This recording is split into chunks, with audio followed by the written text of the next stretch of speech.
이 시간 우리에게 주신 하나님 말씀은 히브리서 12장입니다. 1절부터 13절 말씀입니다. 이제 히브리서 말씀이 끝이 나갑니다. 13장까지가 히브리서가 끝이 나는데 오늘 우리가 읽은 12장 말씀은 적용 말씀입니다. 1장부터 10장까지는 이론이잖아요. 우리 믿음의 근거가 되는 예수 신앙이 얼마나 위대한가, 우리가 믿는 예수가 얼마나 정답인가를 알려주고 있습니다. 이론을 알았으니 조금 이론에 대한 이그젬플을 봐야 되잖아요. 그죠? 그거에 대한 적용 케이스가 11장에 나타나잖아요. 특별히 유대인들에게 있어서 스타와 같은 유명한 유대인들을 이그젬플 들어가면서 그들이 어떻게 믿음으로 살아냈는지를 보여줍니다. 그리고 너희도 핍박과 어려움 가운데 있지만 그 믿음으로 우리 믿음의 선진들처럼 실상과 증거를 가지고 승리하라 라고 얘기를 하는 것이죠. 그런데 여러분, 중요한 것은 11장까지 이그젬플을 들었어도 역시 이론이잖아요. 진짜 12장부터가 이렇게 살아라, 너희가 지금 처한 상황 속에서 이렇게 해라 라고 하는 직접적인 적용의 메시지가 등장하고 있습니다. 예수 믿는 신앙으로 끝까지 승리하기 위해 고난과 환난과 어려움 앞에서 이렇게 하라 라는 중요한 메시지가 선포되는 것입니다. 11장까지 이론과 실제 이그젬플을 우리가 보았다면 이제 12장부터는 우리가 살아내야 될 말씀들을 우리가 보게 되는 것이죠. 12장 1절 한번 볼까요? 이렇게 시작합니다. 이러므로 우리에게 구름같이 둘러싼 허다한 증인들이 있으니 모든 무거운 것과 얽매이기 쉬운 죄를 벗어버리고 인내로서 우리 앞에 당한 경주를 하며 믿음의 주여 또 온전하게 하신 이인 예수를 바라보자. 여기까지가 12장 13장에 이렇게 하라라는 수많은 적용에 있어서 가장 대표적인 적용 포인트입니다. 여기에 네 가지가 있네요. 우리에게 구름같이 둘러싼 허다한 증인들이 있다. 지금 핍박의 상황 속에서 믿음으로 살아내야 되겠는데 나 혼자인 것 같고 이런 정말 이 고통과 괴로움을 누구도 몰라줄 것 같은 상황 속에서 어떤 것을 우리에게 심어주고 있습니까? 하나님도, 그리고 먼저 간 선진들도, 천군과 천사들도 너가 지금 겪고 있는 고난과 환난 속에서 믿음으로 승리하기를 응원하고 있다는 겁니다. 이 인식부터 먼저 가져야 된다는 겁니다. 여러분, 하나님이 응원하고 계십니다. 여러분, 우리는 지금 보는 눈이 많아요. 우리 믿음 생활을 하는 데 있어서 지금 핍박의 상황 속에 내가 억울하고 힘든 것 같지만 우리를 응원하는 보는 눈들이 많다는 거죠. 적용에 있어서 이 인식부터 먼저 얘기를 하고, 그 다음에 모든 무거운 것과 얽매이기 쉬운 죄.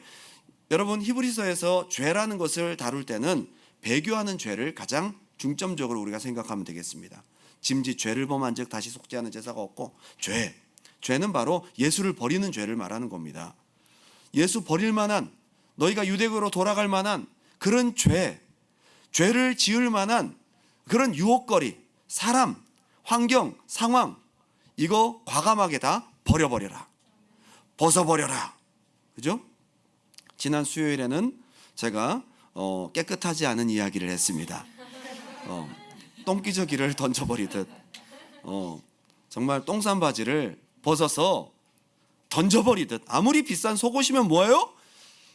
거기에 질펀하게 가득하게 무언가가 들어있으면 그거 빨아가지고 입는 사람 과감하게 벗어버립니다. 던져버립니다. 다시는 쳐다보지 않습니다.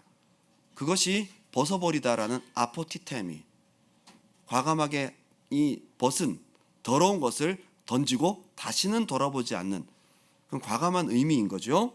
그렇게 과감하게 결단하고, 그리고 먼저 시선을 인식하고 과감하게 결단하고 인내로서 우리 앞에 당한 경주를 하며, 이 경주라는 것은 공식 올림픽 같은 그런 경주를 말하는 거죠. 아까 관중들이 스테디움에 꽉 차 있다, 그죠? 그런 상황 속에서 경기자가 실전 경기, 금메달을 따기 위한 실제 연습이 아니야, 이건 실제 상황인 거죠. 그런 경기를 말하는 겁니다. 지금 실제입니다. 그렇게 하면서 누구를 바라보라는 거죠? 예수를 바라보라. 어쩌면 히브리서 12장 13장 마지막 적용의 메시지의 요약본인 거죠. 이 네 가지의 적용점 다시 복습해 볼까요? 증인들이 있다. 너를 응원하고 있는 수많은 구름대와 같은 증인들이 있다. 그 인식하고 그 다음에 너가 예수를 배신할 만한 모든 것들을 다 벗어버리고 그리고 실전 경기처럼 인내하고 마지막으로 예수를 끝까지 바라봐라. 이게 어쩌면 히브리서 12장 13장의 적용의 요약본이다 이거죠. 그 뒤에 그런 것들을 풀어가는 이야기들이 12장 13장에 쭉 나오고 있는 겁니다. 자, 그렇게 우리가 생각하는데 오늘 이 이야기 다음에 등장하는 중요한 이야기가 있습니다. 자, 좋다 이거예요. 구름대같이 나를 응원하고 있는 수많은 사람들의 응원이 있고 그걸 우리가 인식하고 그리고 갈등되는 상황, 죄를 짓고 내가 배교할 만한 모든 것들을 벗어서 던져버리고 그리고 경기장의 실전 경기, 그동안 연습했던 모든 기량들을 실제로 내가 메달을 따는 선수처럼 인내하면서 최선을 다하고 예수, 믿음의 주요 온전케 하시는 예수만 뚫어지게 바라보고 목표를 놓치지 말아라. 자, 그런데 중요한 것은 그렇게 가는데 지뢰가 있다는 거죠. 함정이 있다는 거죠. 너희들이 그 길을 가는 데 있어서 어려움이 있을 수 있다는 거죠. 그것에 대한 주의사항을 일러주면서 우리에게 굉장히 중요한 팁을 주고 있습니다. 그것은 뭐냐? 환란에서의 영적 싸움에서 중요한 메시지인데 우리에게 허락된 환란, 지금 네로의 핍박, 너무도 현실과 앞이 보이지 않는 고통의 상황 속에서 고난의 문제를 바라보는 나의 시각이 아니라 그것을 바라보는 하나님의 관점을 말해주고 있습니다. 이게 돼야지 아까 얘기했던 인내의 경주를 하며 끝까지 예수만 보고 쫓아갈 수 있다 이 말이에요. 어려울수록 하나님의 뜻을 이해해야 됩니다. 어려울 때 뭘 해야 되냐면 하나님이 이 상황을 어떻게 보실까? 내 관점이 아닌 하나님의 관점을 볼 수 있도록 해야 됩니다. 그래야 이 네 가지의 적용을 할 수 있다는 거예요. 아무리 적용이 좋으면 뭐예요? 중간에 주의사항을 들어야지. 그 주의사항이 뒤에 나타나고 있습니다. 그래서 오늘 두 가지로 그 주의사항에 대한 이야기들을 함께 보고자 합니다. 첫 번째 한번 따라합시다. 고난 중에 의미를 발견하게 하는 약속의 말씀을 붙들어라. 말씀이 있어야 된다는 거예요. 자, 히브리서 12장 4절 아까 네 가지의 적용 굉장히 대표적인 전체적인 적용의 요약본이 있다면 이제 4절부터 잠깐 그러면서 얘기하고 있는 중요한 팁이 있는 거죠. 4절 다 같이 한번 읽어볼까요? 4절 5절 시작. 너희가 죄와 싸우되 아직 피 흘리기까지는 대항하지 아니하고 또 아들들에게 권하는 것 같이 여기까지 지금 말씀도 잊었도다. 지금 이렇게 해서 우리가 피 흘리기까지 목숨 다해 싸워서 이겨야 되거든요. 내 믿음 버리면 됩니까 안 됩니까? 심지어 내 목숨에 위협이 온다 할지라도 구름대와 같은 관중을 인식하고 하나님의 시선을 바라보고 예수만 바라보고 실전 경기자처럼 이 모든 것들을 벗어버리고 인내의 경주를 해야 되는데 그렇게 하지 못하는 가장 중요한 걸림돌이 있다는 거죠. 하나님이 내게 주신 선한 말씀을 망각하는 거예요. 이렇게 아무리 우리가 적용을 하고 싶고 믿음으로 살고 싶지만 그 고난의 상황 속에서 하나님의 말씀, 내가 붙들 수 있는 말씀, 선한 언약의 말씀이 생각나지 않는다면 승리할 수 없는 겁니다. 우리가 목숨 다해 싸워야 될 근거가 되는 중요한 말씀, 우리가 이렇게 인내해야만 되는, 이렇게 핍박과 고난을 감내해야만 되는 하나님이 내게 주신 언약의 말씀, 뿌리가 없이 어떻게 나무가 태풍을 견디겠냐 이 말이에요. 여러분, 바위를 감싸고 있는 튼튼한 뿌리가 있는 만큼 태풍도 견뎌내는 나무가 되지 않겠어요? 뿌리가 없는 거라, 붙들 말씀이 없는 거라, 내 믿음을 유지해 줄 수 있는 반석과 같은 말씀이 없는 거라. 이 말씀을 잊었도다. 지금 유대교로 다시 회개하고 예수를 버리는 사람들의 전형적인 특징, 끝까지 믿음 생활하면서 피 흘리기까지 싸워야 되는데 그런 실패 케이스가 왜 있는가 봤더니 하나님 주신 선한 말씀, 언약을 잊어버렸다는 거예요. 망각한 거죠. 망각한 거죠. 일러스되 내 아들아 주의 징계하심을 경히 여기지 말며 그에게 꾸지람을 받을 때 낙심하지 말라. 여기 일러스되라는, 여러분 히브리서에는요 얼마나 많은 구약의 인용 구절들이 나온지 몰라요.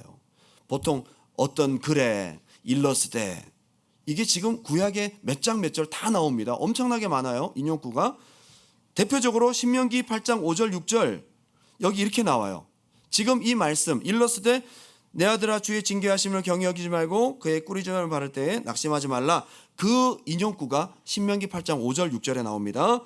이미 하신 말씀인 거죠. 너는 사람이 그 아들을 징계함 같이 네 하나님 여호와께서 너를 징계하시는 줄을 마음에 생각하고 네 하나님 여호와의 명령을 지켜 그의 길을 따라가며 그를 경외할지니라. 이 말씀이죠. 그죠? 일러스되하고 인용한 것은 신명기 8장 5절 6절. 근데 이것만 있는 게 아니에요. 잠언에 엄청나게 많습니다. 잠언 3장 11절 12절 내 아들아 여호와의 징계를 경히 여기지 말라. 그 꾸지람을 싫어하지 말라. 대저 여호와께서 그 사랑하시는 자를 징계하시기를 마치 아비가 그 기뻐하는 아들을 징계한 같이 하시느니라. 이 외에도 잠언에만도 엄청나게 많이 나옵니다. 징계를 받으라, 꾸지람을 들으라, 훈계를 들으라. 이게 잠언에 되게 많이 나와요. 이런 구약의 말씀들을 지금 갈등하고 있는 유대인들이 모를까요? 압니다. 이 말씀 몇 장 몇 절이라고 하지 않아도 유대인들이라면 다 알고 있는 말씀인 거예요. 근데 문제는 뭐예요? 지금 왜 고민하고 갈등하는 거예요? 이렇게 수없이 구약 말씀에 있는 구절들을 핍박과 환난 앞에서 잊어버린 거예요. 여러분, 막상 어려움 당하면 말씀 생각 안 납니다. 막상 환난 당하면 말씀 하나도 생각 안 납니다. 여기서 히브리서 저자는 일러스되라고 하면서 구약의 말씀들을 인용합니다. 여러분, 저는 히브리서 저자처럼 이렇게 적용할 수 있는 은혜가 있었으면 좋겠어요. 환난을 당하고 어려움을 당할 때, 내가 이해할 수 없는 고통과 고난의 시간을 겪을 때에 그때가 진짜 말씀 붙들 때거든요. 그때가 진짜 말씀 생각날 때거든요. 붙들 말씀이 있고 내가 버틸 뿌리의 말씀이 있어야 내 고난을 이기지. 이 고통과 고난의 시간 동안도 내가 예수를 바라보고 끝까지 믿음의 경주를 할 수가 있지. 말씀이 없는 거예요. 이게 지금 믿음을 적용하며 네로의 핍박 가운데서도 견고하게 인내로서 끝까지 예수 신앙을 버리지 말고 승리해야 되는데 대부분 다 그들이 돌아서는 이유가 주신 말씀을 망각해서 그렇다.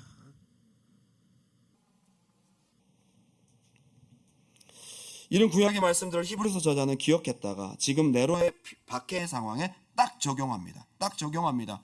여러분, 그래서 지금 이 시간이 절대 무의미하지 않고 버려진 것도 아니고 그냥 우연히 생긴 일도 아니라는 것을 사랑하는 아들을 징계하시는 친절하시고도 세심한 친아버지의 이야기를 말씀을 구절을 인용해서 얘기해주고 있습니다. 말씀을 통해 의미부여가 딱 되면요 견딜 수 있습니다. 여러분, 하나님 말씀이 생각나고 지금 내가 당하고 있는 이해할 수 없는 상황들, 이 고통의 시간들이 오래가는 그 과정 가운데서 말씀이 생각나고 말씀을 통해 이 상황에 대한 의미부여가 딱 되잖아요. 그럼 그때부터 피 흘리기까지 싸울 수 있는 힘이 생기는 거예요. 예수를 끝까지 바라보고 갈 수 있는 거예요. 예수를 버리지 않고 끝까지 승리할 수 있는 인내의 경주를 그제서야 할 수 있는 것입니다. 의미부여가 돼야 된다. 하나님 말씀을 통해서. 여러분, 우리가 때때로 겪는 고난과 어려움들, 이해할 수 없는 일들 있잖아요. 그죠? 기도했는데 왜 하나님이 안 들어주실까? 왜 지금 상황이 나에게 계속 될까? 내가 견디기엔 너무 버거운데 왜 이 일들이 해결이 안 될까? 라는 것들에 대해서 계속 괴롭고 막 시험을 두고 그러다가 언제 다시 회복되죠? 말씀이 생각나는 거죠. 그리고 이 상황이 나에게 주는 하나님 아버지 안에서의 영적인 의미 부여가 딱 되기 시작하면 이길 수 있습니다. 지금 네로의 핍박의 상황을 히브리서 저자는 잠언의 말씀과 신명기 말씀을 인용하면서 지금 이게 이 말씀이야. 지금 너희가 당하는 핍박과 고난은 하나님이 허락하시는 징계야. 하나님이 주시는 채찍질인데 사랑하시는 아버지께서 자녀들에게 주시는 굉장히 의미 있고 너에게 유익한 시간이다라는 것을 말해주고 있는 것입니다. 이게 진짜 생각이 나고 딱 붙들어지면요, 이 핍박을 이길 수가 있겠죠. 신학교 졸업하고 제가 가난한 것도 각오했어요. 뭐 주회종이 되면 가난하고 뭐 굶으면 살 빠지고 좋지 뭐. 굶으면 다이어트, 주시면 튼튼하게 또 영양소를 보충하라고. 근데 안타깝게도 살은 안 빠지더라고요. 엄청 미기시더라고요. 응? 가난도 좋다 이거. 돈이 없는 거 괜찮아요. 피곤한 것도 괜찮아. 사역하고 바쁜 중에 피곤한 거? 여러분 몸이 좀 피곤한데 보람 있고 좋아요. 바쁜 사역 중에 오는 영적인 도전, 악한 영의 공격. 오, 야, 내가 열심히 하니까 이렇게 공격도 오는구나. 거기서도 조금 이렇게 힘들지만 그래도 이길 수 있어요. 그 정도는 괜찮아요. 그런데 뭐가 제가 제일 힘들었냐면 하나님이 저를 안 쓰시는 거예요. 그럼 나를 왜 불렀지? 이해가 안 돼. 사역 길도 안 열어주셔요. 아니 신학교 좋은 직장 그만두고 왔는데 너무 나를 심심하게 내려두시고 사역의 길도 안 열어주시고 하나님이 인도하시는 길로 갔다가는 완전히 쫄딱 망하게 생겼는데 글로만 인도하시고 이해가 안 되는 거죠. 길 열어달라고 하나님께 사역의 문을 열어달라고 기도하고 몸부림쳐도 응답은 없고 계속 침묵만 하시는 거예요. 저같이 성질이 급한 사람에게 가장 큰 시험이다 이 말이에요. 전 속 답답한 거 싫어하거든요. 차라리 힘든 게 낫지. 답답하고 심심한 거 싫어하거든요. 계속 심심하게 하시는 거예요. 몇 년 동안을 심심하게 하시는 거예요. 의미 없이 살게 하시는 거예요. 정말 힘들었어요. 나는 왜 살지? 나는 왜 신학교를 왔지? 난 뭐지? 그때 가장 은혜 받은 찬양이 나는 아무것도 아닙니다. 정말 아무것도 아닌 거죠. 무의미하게 흘러가는 듯한 시간. 그때 뭐가 필요할까요, 여러분? 말씀이 필요하더라고요. 말씀 없으니까 못 참겠더라고요. 내 삶의 존재 여부에 대해서 의구심이 막 들 때에 믿음 좋은 기도하시는 선배들을 통해서 한마디씩 듣게 합니다. 야, 다 훈련이야. 나중에는 이 소리도 좀 듣기 싫더라고요. 다 훈련. 무슨 훈련? 이게 뭐 훈련이야? 훈련은 막 하다하게 막 트레이닝하고 막 아무것도 안 하는 게 무슨 훈련이야? 근데 저한테는 그게 훈련이었어요. 의미 부여가 안 되는 거죠? 나중에 시간이 지나면서 말씀 가운데 이해하기 시작한 것이 뭐냐면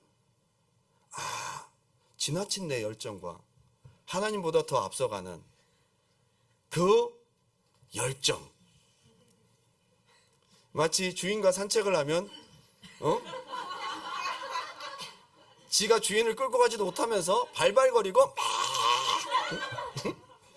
막 쫓아가는 그 진짜 방정 맞은 강아지 같은 제 모습이었어요.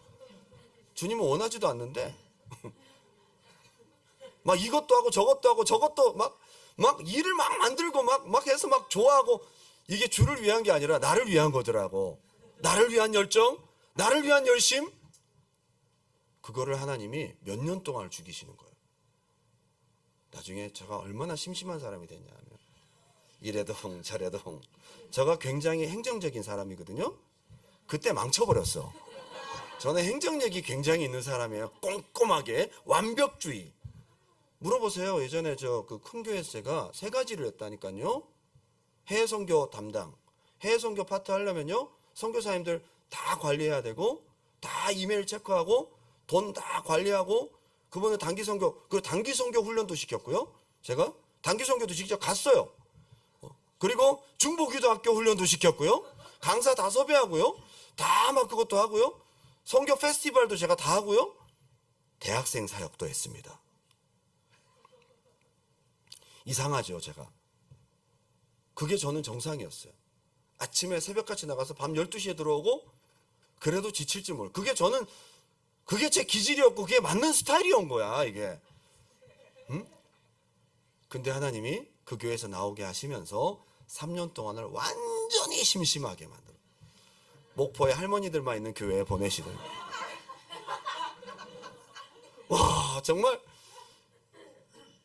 먹는 건 잘 먹어서 먹는 거. 여러분 그거 아시죠? 먹는 거 잘 먹는다고 인생이 행복하지 않는다는 거죠. 아침에도 해산물, 저녁에도 해산물, 저녁에도 해산물, 막 다음에 새우 구워 먹고 막 많이 먹고 살은 찌는데 마음은 공허해. 어떤 건지 아시죠? 행복하지 않았어요. 한 3년 이상 쉬니까 그 나중에 제가 말씀 안에서 의미부여를 하게 된 거죠.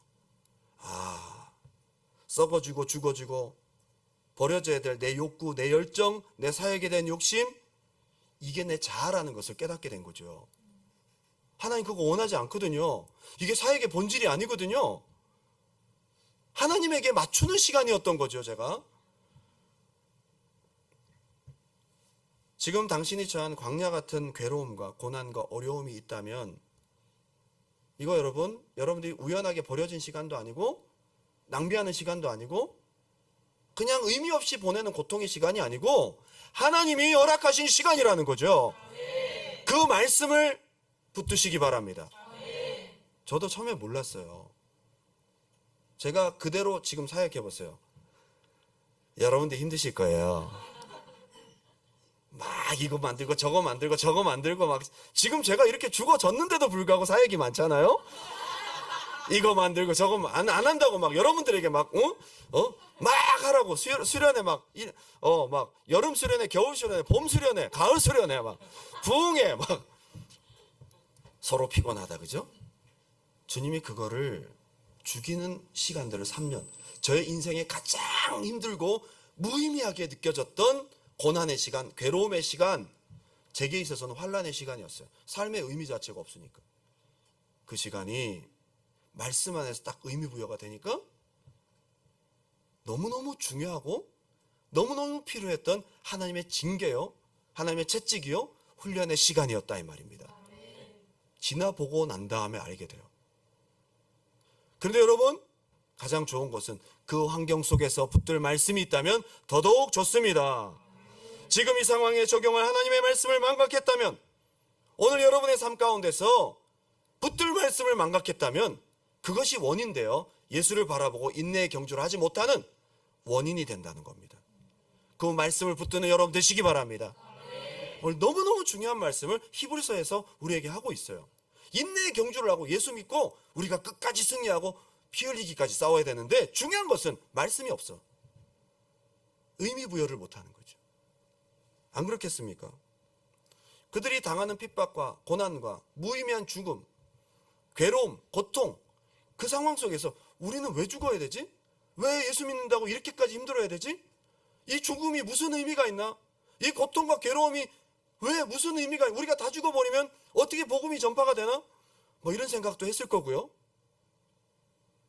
그 속에서 하나님이 주시는 징계와 채찍질, 이것이 우리 영혼의 유익을 위해 필요한 시간이었고 교회의 뿌리가 되고 순교의 피가 바로 교회 성장의 자원이 되었다는 것을 나중에 후세에 우리가 알게 되잖아요.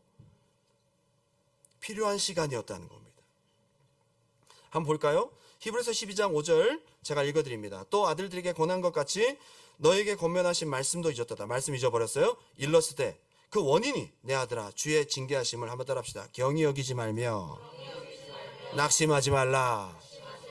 하나님 말씀 잊어버리는 원인이 뭐냐면 지금 눈앞에 현실만 무겁지 하나님의 뜻을 생각하고 말씀을 붙드는 것이 가벼워. 그렇죠? 막 힘들어 죽겠는데 누가 막 하나님 뜻은 이거고 몇 장 몇 절을 한번 읽어봐. 그러면 안 들어와. 귀에 안 들어온다고요. 내가 지금 당하는 현실과 괴로움만 무거운 거지. 하나님 말씀, 하나님의 뜻, 다 필요 없어. 나 힘들어 죽겠는데 이런다고요. 그래서 너희가 말씀 잊어버렸다는 거예요. 여러분 어떻습니까? 힘들수록 말씀 붙들어야 되거든요. 힘들수록 귀를 열어야 되거든요. 힘들수록 거기서 의미를 발견할 수 있는 하나님 말씀 붙들어야 되거든요. 근데 힘드니까 통증이 있으면 안 들어오잖아. 통증에 집중하니까. 지금 당하고 있는 고통과 괴로움, 이 문제에만 해결만 원하지 하나님 말씀 안 들어와. 진짜 힘들 때는 예배 시간에 그 생각만 합니다.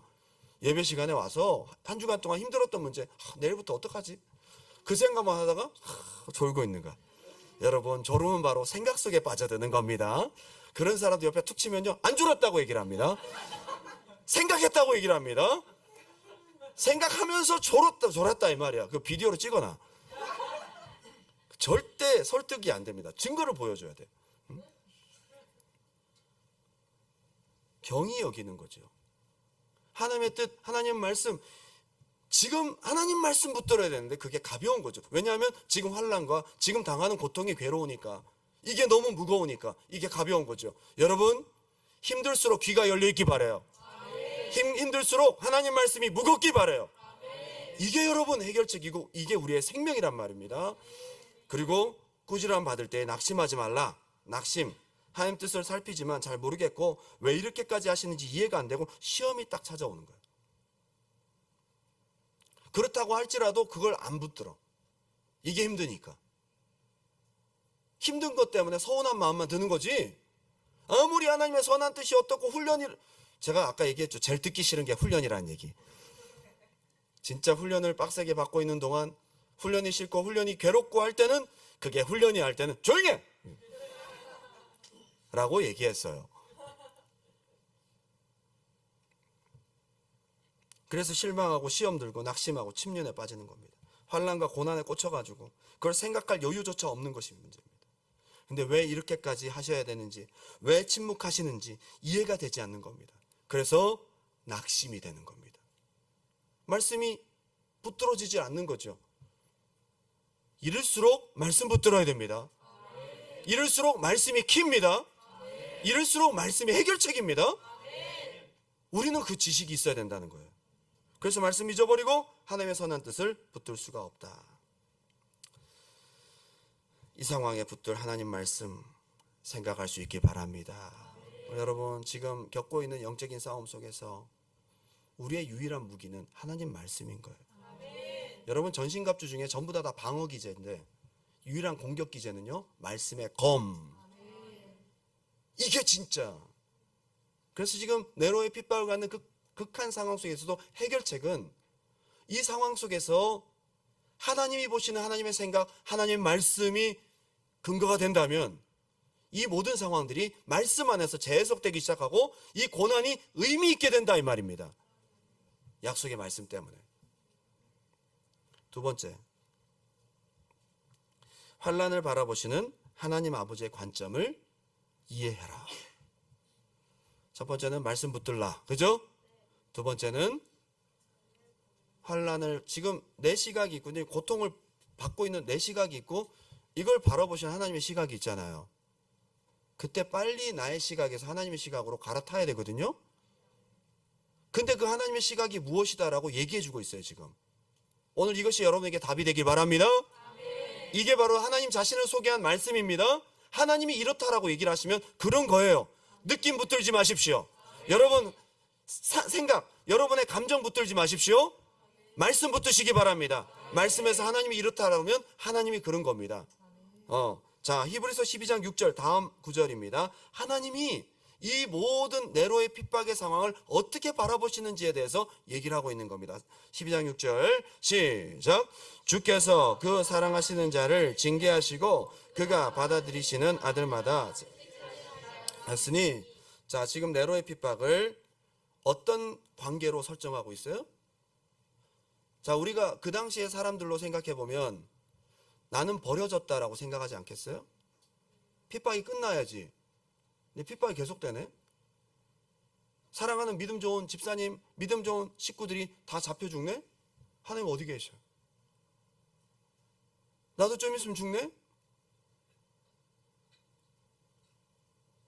이런 상황 속에서 히브리서 저자는 그때 너가 버려진 존재도 아니고 우연히 생긴 일도 아니고 주권자이신 하나님께서 친히 너의 아버지가 되셔서 너를 버리지 아니하시고 하나님의 어떤 유익을 위해서 너를 목적을 가지고 징계하시는 거야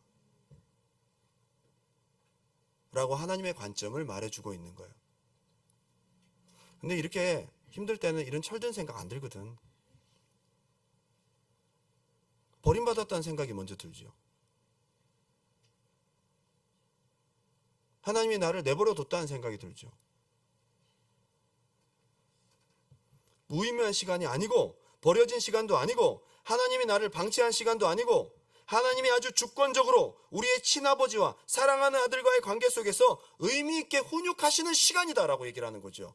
이게 지금 고난을 당하고 있는 나와 하나님과의 관계 설정을 말씀을 통해 알려주고 있는 거예요. 느낌과 완전 다르죠. 여러분이 경험하는 느낌은 속지 마십시오. 사탄이 주는 생각이에요. 느낌 따라가면 예수 배교합니다. 예수 버립니다. 시험 듭니다. 느낌 따라가면 하나님 나쁜 분이에요. 아주 잔인한 분이에요. 느낌 따라가면 그래요. 느낌의 결과는 하나님은 악하다. 하나님은 무관심하다. 하나님은 잔인하다. 이게 느낌이 주는 답이에요.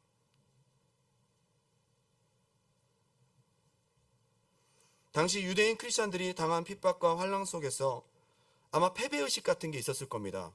모르긴 몰라도. 버려진 것 같은 열등한 사람들이구나 우리는. 예수 믿는 것에 대한 자존감, 예수 믿는 것에 대한 자부심이 있기보다는 저렇게 비참하게 짓밟히고 죽어지는 사람들이 우리 예수 믿는 사람이야. 이거를 하나님은 보고만 계셔. 라고 하는 열등감과 패배의식이 있었을 거라고. 여러분, 이런 하나님의 관점이 없는 내 느낌을 따라가는 관점이 과연 내가 끝까지 승리할 수 있는 믿음일까요? 절대 못 이깁니다. 여러분, 이 관점을 가지고 우리가 이겨야 된다는 거예요. 뭘로 이길 거야? 우리가 이 환난과 핍박 속에 뭘로 이길 거야? 하나님의 말씀, 그리고 하나님의 관점으로 이긴다 이 말이에요. 오늘 재림의 신앙 마지막 때 우리 믿음을 준비함에 있어서 하나님 어려움 속에서도 어떠한 어려움 속에서도 하나님의 선한 말씀을 붙들게 도와주시고 어떠한 어려움 속에서도 이걸 바라보신 하나님의 선하신 관점을 내가 붙들게 도와주시옵소서. 굉장히 중요한 팁을 주고 있어요. 온전케 하신 예수를 바라보고 믿음의 인내의 경주를 하는 데 있어서 이게 없으면 안 된다고 얘기를 하고. 히브리서 12장 7절, 8절, 9절입니다. 다 같이 한번 읽어볼까요? 시작. 너희가 참음은 징계를 받기 위함이라. 너희를 대우하시나니 어찌 아버지가 징계하지 않는 아들이 있으리요. 징계는 다 받는 것이거늘 너에게 없으면 사생자여 친아들이 아니니라. 또 우리 육신의 아버지가 우리를 징계하여도 공경하였거든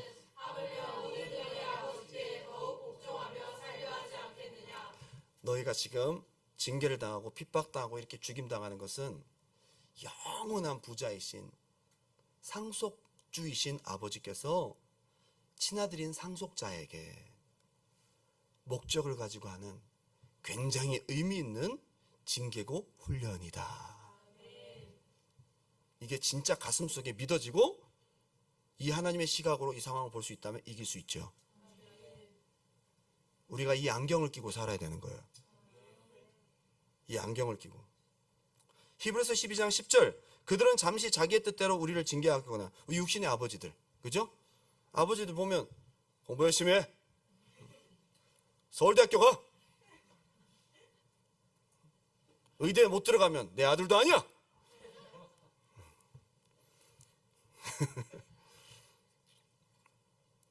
사실 우리를 위한 부모님의 뜻이에요. 그죠?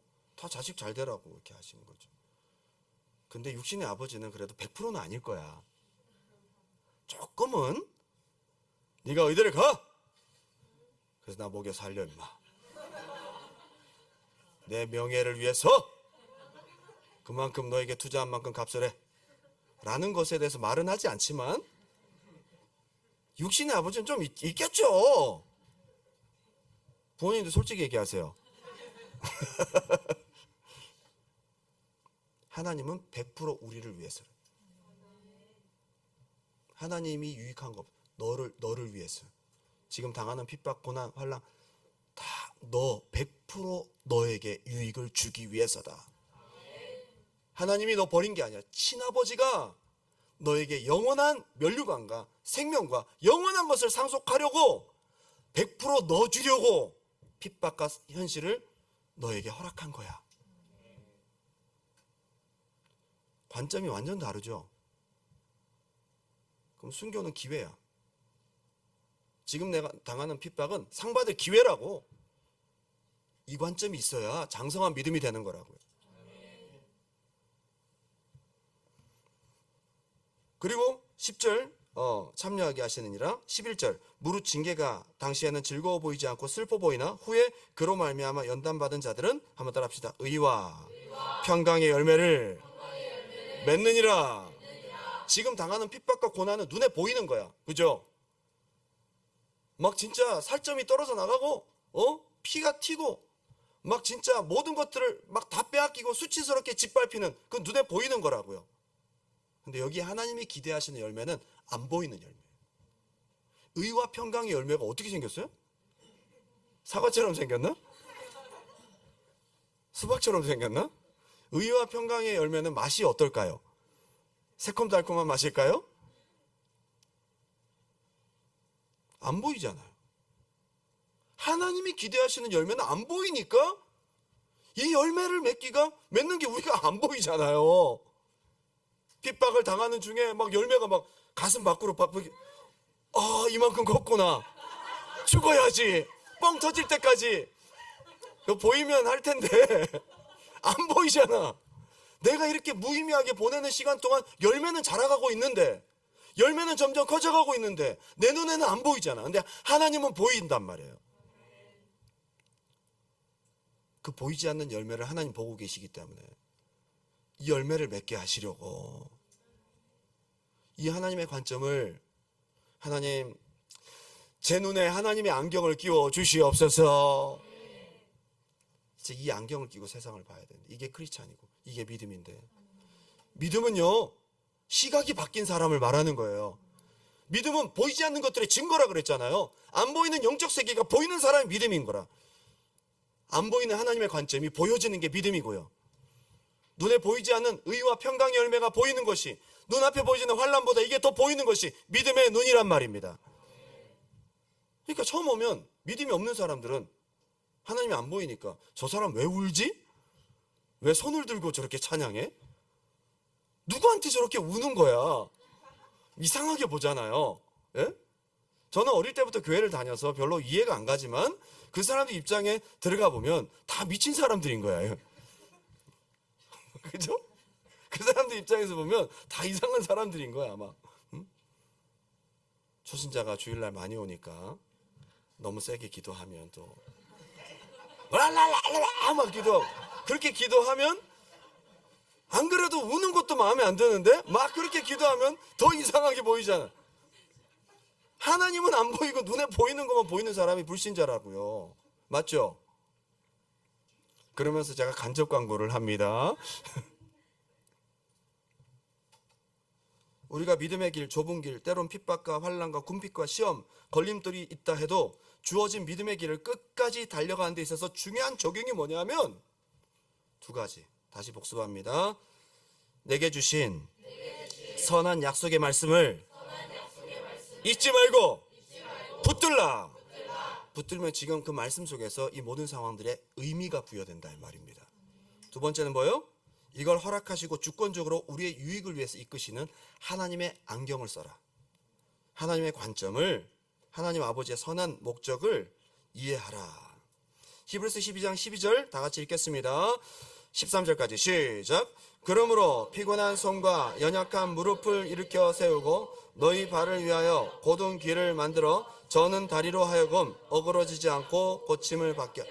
굉장히 비유적인 표현인데 어렵지 않아요. 피곤한 손이 뭐예요? 손으로 선행하잖아요. 그동안 하던 선행도 낙심과 힘들고 어려우니까 안 해버리는 거예요. 지치는 거죠. 이거 의미가 없는 거죠. 선행이 없어지는 거죠. 연약한 무릎은 뭐예요? 기도도 안 하는 거죠. 하나님 앞에 기도할 이유를 모르겠는 거죠. 의미를 발견하지 못하니까. 기도도 쉬는 거죠. 마지막 뭐죠? 곧은 길을 만들어 저는 다리로 하여금 어그러지지 않고, 이제 예수를 믿을까 말까, 좁은 길을 가야 되는데 이 길에서 벗어날까 말까, 그렇게 비틀거리고 고민하는 겁니다. 여기서 중요한 포인트가 뭐죠? 한번 따라합시다. 연약한 무릎. 우리 기도의 힘이 왜 약해졌냐 하면, 이런 수많은 이 일들 속에서, 어디서 나는 소리지? 이 일들 속에서 제 소리가 밖에서 들리니까 이상하네요. 기도를 잊어버리게 되는 거예요. 내가 저렇게 말하는구나. 순간 듣기가 싫으네요. 저 제 설교 잘 안 듣거든요. 평상시도 안 듣는데 오늘 들으니까 이상하네. 따라하지만 연약한 무릎이란 말이에요. 그죠? 기도할 힘을 잊어버리는 거지. 여러분들이 오늘 기도가 안 되거든 가만히 돌아보세요. 여러분들이 살아가면서 지쳐버린 거야. 너무 오랜 응답이 없는 이 상황 속에, 괴로움 속에서 기도의 의미를 잊어버리고 기도의 힘이 쫙 빠져버린 거죠. 연약한 무릎이 된 거죠. 오늘 밤에 다시 지금 내 상황 속에 하나님 주시는 약속의 말씀 붙잡고 나를 바라보시는, 이 상황을 바라보시는 하나님의 관점을 여러분이 다시 낀다면 기도가 더 힘이 있어질 거예요. 힘 있는 기도로 다시 회복될 줄 믿습니다. 여기서 기도도, 여러분 신앙도 회복되는 거라고요. 두 가지를 여러분 잊지 않았는가 한번 생각해 보시기 바랍니다. 지금까지 왜 이런 시간을 나에게 허락하셨을까? 너무 이해가 안 갈 때는, 여러분 저도 목사인 저도요, 하나님이 참 조금 무책임하시고 무반응하시고 조금은 나 지금 힘들어 죽겠는데 이거 허락하셨다고? 사랑하셔서. 이게 왜 하나님은, 난 지금 괴로운데 이게 하나님 왜 좋으시지? 라는 생각이 들기도 했어요. 저라고 왜 그런 생각 없었겠습니까? 솔직하게 얘기하는 거지. 저도 사람 아닙니까? 나는 지금 괴로운데 왜 하나님이 이걸 그냥 계속 언제까지, 물론 이제 하나님이 다 나의 유익을 위해서 훈련이야 뭐 그러면서 다 하는데, 하나님이 이렇게까지 해서 나를 주셔도 난 좀 싫은데, 하나님 조금 잔인하게 느껴지고, 그죠? 좋으신 하나님, 하나님 사랑합니다. 사랑한다는 말이 쏙 들어가면서 좀 싫어. 찬양이 안 나오고. 그럼 기도가 되겠어요, 안 되겠어요? 마음에 안 드는 하나님 앞에 기도가 쉽지 않다는 거죠. 여기서 사탄이요, 타이밍을 놓치지 않고 찾아옵니다. 그때 사탄이 어떻게 역사하냐면요, 더 믿어봐야 소용이 없어요. 유대인 크리스찬들 중에 성령 받은 사람들도 있겠죠. 이 사람들 좀 고민했겠죠. 그때 사탄이 뭐라고 했어요? 성령 받아봐야 이 핍박과 네가 괴로워하는 현실적인 고민이 해결돼? 하나님 너 버렸어. 이 엄청난 우주 공간, 모래보다 많은 수많은 인간들 중에서 하나님이 너한테까지 지금 세세하게 역사하실 것 같아? 속지 마라 라고 사탄이 속입니다. 시편 73편에 이런 말씀이 있습니다. 하나님이 어찌 알랴? 지존자에게 지식이 있으랴. 어느 순간 그 불신자들의 말과 같이 어둠 가운데 고통당하고 혼자 괴로운 상황에서 하나님 모르는 강박한 자가 말하는 소리를 나도 모르게 하고 있다 이 말이에요. 그게 내 마음속에 들려온다 이 말입니다. 오늘 들려오시는 분들은 쫓아내세요. 말씀은 하나님의 선한 뜻은 하나도 떠오르지 않고 힘든 현실만 보이고 나에게 어려움을 주는 사람만 보이고 내게 닥친 문제만 집중되고 반복되고 길어지면 지치게 되는 거죠. 그런 상황 속에서 하나님의 선한 속성, 선한 인격을 붙들고 나아간다는 거 쉽지가 않습니다. 오늘 성령님이 도와주셔야 되겠다. 성령님 도와주시옵소서. 이게 회복이 돼야 되는 거예요. 정죄받는 사람은 맨날 여기서 계속 그렇게 되는 거거든요. 저는 목회를 하면서 목회자가 가장 힘들 때가 언제인지 아세요? 함께 신앙생활하고 믿음 생활하고 그를 위해 눈물로 기도하고 막 신방하고 이렇게 오랫동안 정이 들었는데 뭐가 시험이 들었는지 목사님 안녕히 계세요 라고 인사하고 가면 괜찮겠지만은 인사도 없이 연락도 안 받고 그래도 솔직히 한 5년 4년 같이 있었는데 좀 그렇게 가버리면 좀 마음 아프겠죠. 그때 참 어려워요 마음이. 많은 선배 목사님들이 사람 믿지 마. 이 목사 사람 믿지 마. 누군지 아시겠죠? 목사님께서 저에게 많이 말씀한 여러분 근데 사람을 안 믿고 어떻게 사랑할 수 있어요? 여러분을 막 이렇게 하면서 나는 마음은 주지 않아. 이게 돼요? 안 됩니다 여러분. 전 안 되더라고요.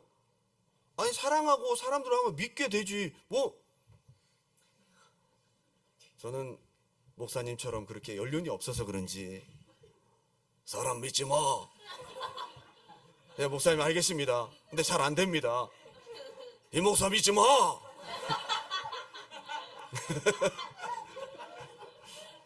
근데 쉽지 않아요. 근데 지금까지 제가 개척을 해서 지금까지 해오면서 그때 제가 어떤 때는 상처받고 마음에 그럴 때 하나님의 관점으로 보게 하실 때가 있어요. 하나님 뭐라고 하시는지 아세요? 이 교회가 누구 거냐? 아 그렇네요. 제가 잠깐 잊고 있었습니다. 하나님 거죠. 하나님 거죠. 뭐 제가 뭐 아유 맞습니다. 하나님 겁니다. 100%지요. 그러다 딱 하면서 상처받았다가 내가 쓸데없이 상처받았구나. 하나님 건데. 그리고 지금까지 보면요. 교회라는 나무를 하나님께서 정원사가 되셔서 때로는 불필요한 부분을 가지치기도 하시고 때로는 잘라내기도 하시고 때로는 그 새순이 나기도 하시고 다 하나님이 하시는 거지 내가 하는 게 아니에요. 내가 여러분 뭐 나가라고 한 성도가 누가 있어? 아무도 없습니다. 저는 아무도 나가라고 하지 않습니다. 응? 다 붙어 있으세요. 응? 근데 이 모든 것들 운영을 하나님이 하시는 거죠. 제가 뭐 면접 보고 여러분 들어오셨어요 여기? 저는 우리 교회 면접하지 않습니다. 여기 회사가 아니에요. 아무나 뭐 와도 되고요. 좋은 분들만 좀 많이 오셨으면 좋겠네요. 근데 뭐 저는 면접하고 하지 않습니다. 그 생각이 딱 들면서 하나님이 하시지. 맞아. 내가 이 짐을 왜 짊어지니까 하나님이신데 교회 머리는 주님이십니다. 에베소서 말씀이 팍 떠오르면서 그 말씀과 하나님의 관점이 딱 내 마음을 잡아주시면서 이 모든 어려운 시간들이 은혜의 시간들, 하나님이 주권으로 이 모든 교회를 운영해 가시는 것을 경험하시게 하나님 그렇게 역사하세요. 결론을 맺겠습니다.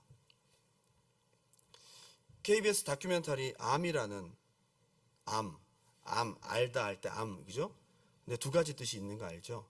암 환자들 얘기가 나와요 거기. 그리고 그것은 삶과 죽음에 대해서 알게 되다 뭐 이런 아주 묘한 어떤 다큐멘터리였는데 주로 말기암 환자들 이야기가 거기 펼쳐집니다. 젊은 사람들도 있고요. 막 살기 위해서 몸부림치는데 안타깝게도 꺼져가는 그 생명들을 바라보게 돼요. 생과 사의 갈림길에 선 사람들의 모습 속에서 죽는 사람, 또 남은 하루하루 속에 생명의 의미를 찾는 사람들의 모습이 그려지고 있어요. 인생은 무엇이고 삶과 죽음은 과연 무엇인가를 깊이 생각하게 됐어요. 저 은혜 받았어요, 그거 보고요. 그런데 그 중에서 출연자 중에 남편은 대장암 말기고 부인은 혈액암 말기예요. 아기가 태어났는데 이제 갓난 아기인데요. 그 아기를 낳고 둘 다 암이 걸린 거예요. 애를 바라볼 때 어떻겠습니까? 그 부모가.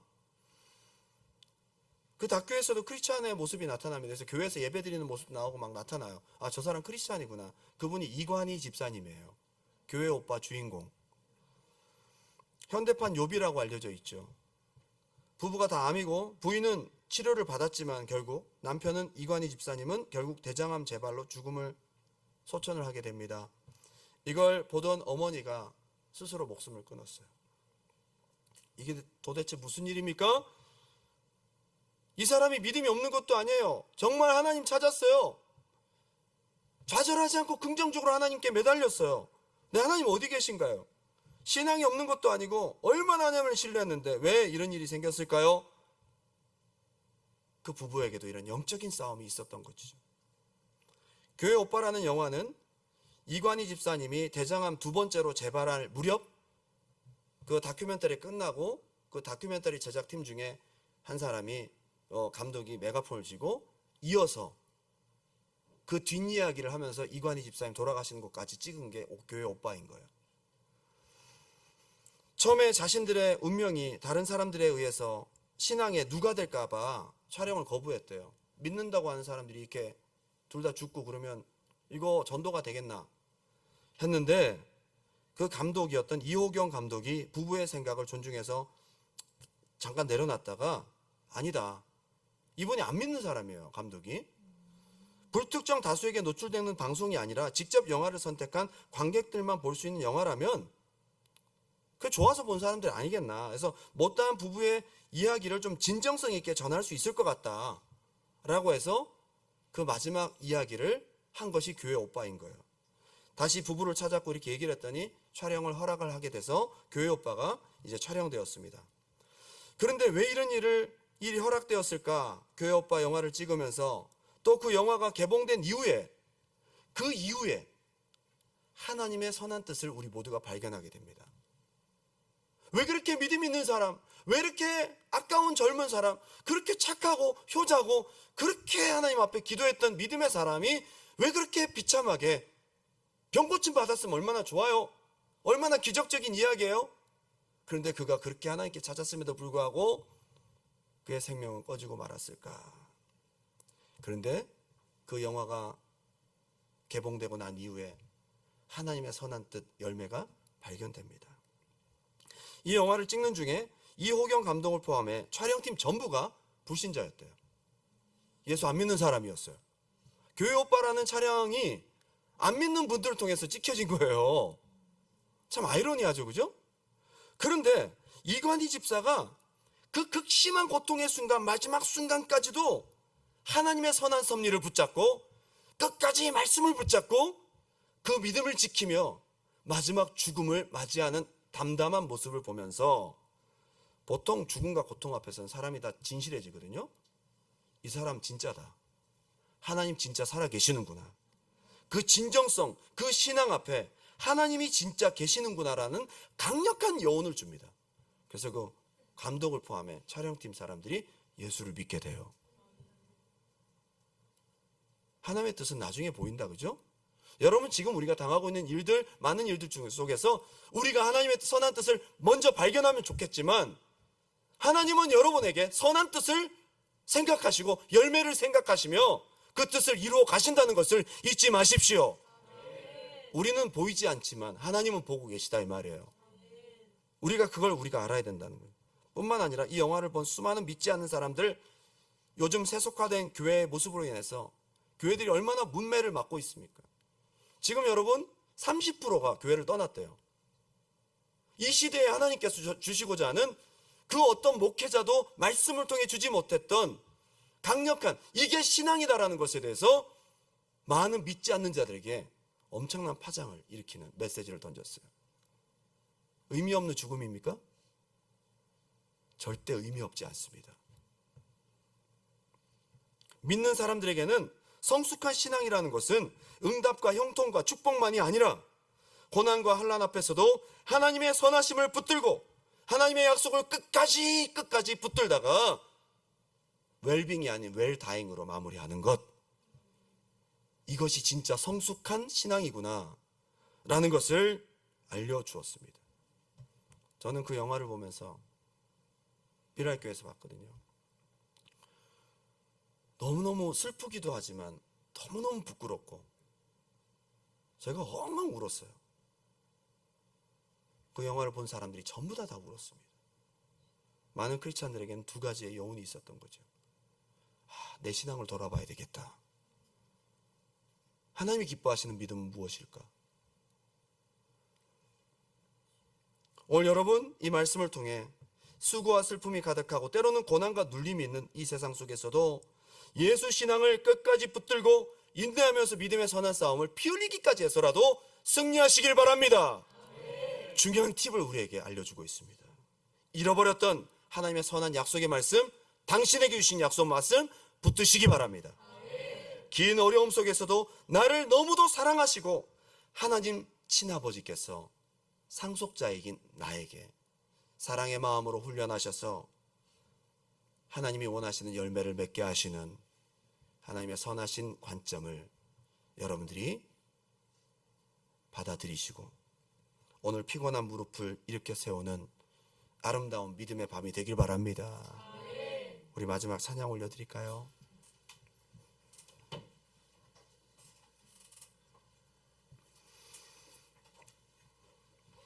하나님,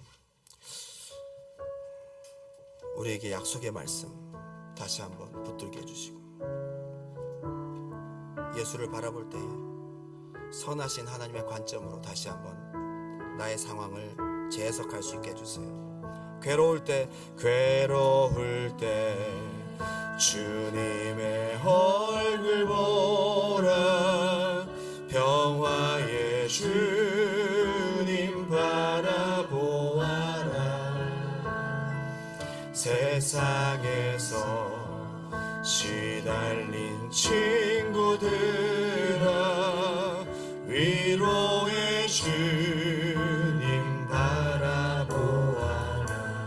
눈을 들어 주를 보라, 내 모든 염려 주께 맡겨라. 슬플 때에 주님의 얼굴 보라, 사랑의 주님 안식 주리라. 힘이 없고 내 마음 연약한 우리의 능력의 주님이 주시는 말씀, 능력의 주님 바라보아라.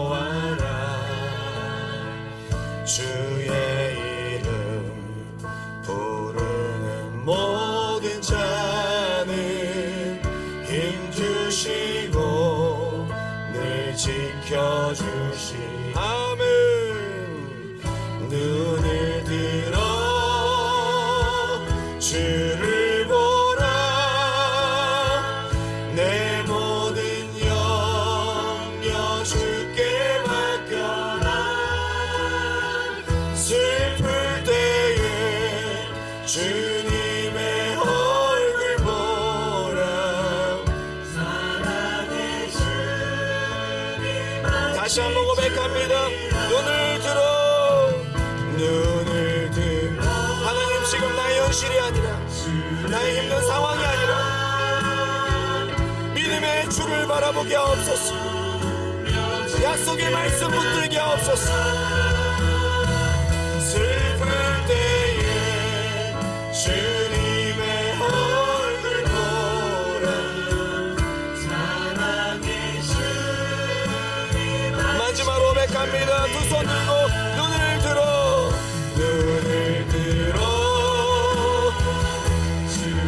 하나님의 안경을 씌워주시옵소서. 말씀 붙들게 도와주시옵소서.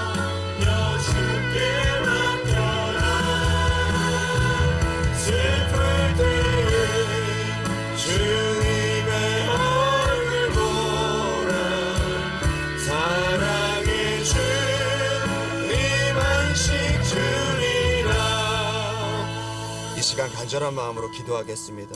오늘 여러분 기도의 힘을 잃어버렸거나 하나님에 대한 선하심보다도 서운한 마음들, 괴로운 마음들, 약속은 없고 하나님의 선하신 시선은 느껴지지 않는데 나 홀로 힘들고 무의미한 고통스럽고 궁핍한 상황을 이 터널을 지나가고 있다고 생각된다면 오늘 여러분 눈을 들어서 주님을 보시기 바랍니다.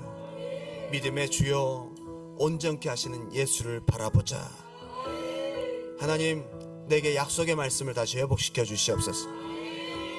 그 말씀 있잖아요. 당신에게 주셨잖아요. 그거 붙들어야 됩니다. 새롭게 여러분 이 시간 속에 의미를 부여하십시오. 하나님, 그리고 내가 보는 눈이 아닌 사랑의 주님의 눈으로, 선하신 주님의 눈으로 이 모든 현실들을 바라보게 도와 주시옵소서. 오늘 기도의 문을 회복시켜 주시고 피곤한 무릎을 다시 일으켜 주시옵소서. 기도가 다시 힘을 얻도록 주님의 이름 한번 뜨겁게 부르고 간절한 마음으로 기도합니다.